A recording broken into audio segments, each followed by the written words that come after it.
নদিয়ার চাকদায় পথের বলি শিশু, বেপরোয়া ডাম্পারের ধাক্কায় মৃত্যু হলো প্রথম শ্রেণীর এক ছাত্রের।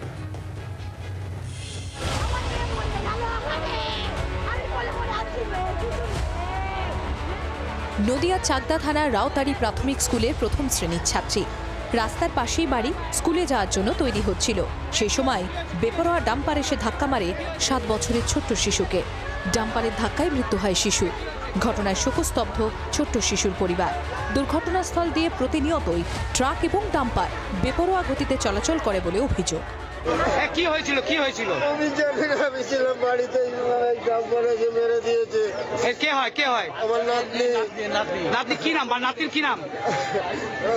প্রীতি ঘোষ। আমার মেয়েটা মারা গেছে 7 বছর আগে। 7 বছর আগে মারা গেছে, বাচ্চাটা 4 দিনের রেখে। আজকে মেয়েটা শেষ হয়ে গেল, আমার সব শেষ হয়ে গেল রে ভাই। দুর্ঘটনার পর ক্ষোভে ফেটে পড়েন স্থানীয়রা। বাম্পার তৈরি এবং যানবাহনের গতি নিয়ন্ত্রণের দাবিতে সোচ্চার হন তারা। চাকদা থানার পুলিশ এসে দেহ উদ্ধার করে ময়নাতদন্তে পাঠায়। বিশ্বজিৎ মিত্রের রিপোর্ট, জি 24 ঘন্টা। বাংলার আওয়াজ, বাঙালির আবেগ, জি 24 ঘন্টা।